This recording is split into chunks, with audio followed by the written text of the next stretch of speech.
ఇప్పుడు చూడండి, ఆదివారం రోజు, మట్టల ఆదివారం రోజు కొంతమంది నిజంగా ప్రభువుని ఆరాధన చేస్తుంటే, మరి కొంతమంది చాలామంది కేవలం అక్కడున్న పరిస్థితులను బట్టి వాళ్ళు చేస్తున్నారు కాబట్టి, వాళ్ళు ఆరాధన చేస్తున్నారు కాబట్టి, అక్కడ సంతోష వాతావరణం కాబట్టి వీళ్ళు కూడా ఎమోషనల్ అయిపోయి ఏం చేస్తున్నారు తెలుసా, వీళ్ళు కూడా ప్రభువుని ఆరాధన చేస్తున్నారు తప్ప హృదయం అంతటితో ప్రభువుని ఆరాధన చేయలా.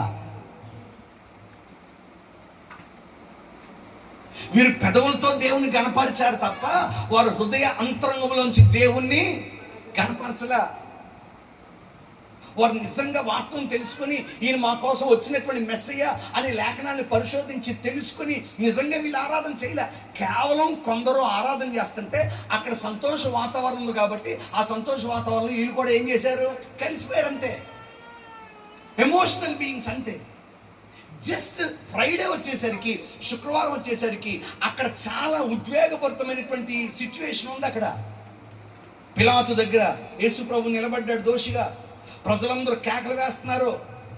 అక్కడ యేసుని దోషిగా చూపిస్తుంటే అందరూ చాలా కోపంతో ఉంటుంటే ఆ పరిస్థితిని బట్టి వీళ్ళు కూడా వెంటనే అసలు ఈయన ఎందుకు వచ్చాడు, అసలు ఈయనేం తప్పు చేశాడు, ఈయన ఏం పాపం చేశాడు అనేది కనీసం ఆలోచన చేయకుండా అక్కడ ఉన్న పరిస్థితిని బట్టి ప్రజలందరితో కలిసి గొంతు కలుపుతున్నారు. ఏమన్నా తెలుసా, మాకు బరబ్బా కావాలి, ఈయన సిలువ వేయండి. అక్కడికి పిలాతు అడుగుతున్నాడు, ఈయన ఏం నేరం చేయలేదు కదరా బాబు, అసలు ఈయన ఏం పాపం చేయలేదు కదరా బాబు, ఎందుకురా మీరు ఆలోచన చేయండి అంటే మాకు అనవసరం, ఈయన మొత్తం సిలువేసేయండి. ఏవేసేయండి. ఈ పూట నేను చెప్పాలనుకున్న మొదటి మాట ఏంటంటే, ఎందుకు వీరు విశ్వాసంలో నిలబడలేకపోయారంటే వీరు భావోద్వేగాల మీద నడిచిన వారు తప్ప వారి భావోద్వేగాలు ఆత్మ చేత నడిపించబడలేదు. కాబట్టి ఈ పూట మీకు జ్ఞాపకం చేస్తున్నాను, మనం అందరం ప్రార్థన చేయాల్సింది ఏంటంటే, ప్రభువా నా ఎమోషన్స్, నాకున్నటువంటి భావోద్వేగాలు ఎప్పటికప్పుడు నీ ఆత్మ నడిపింపులో ఉండాలి. ఆమేన్ చెప్పండి.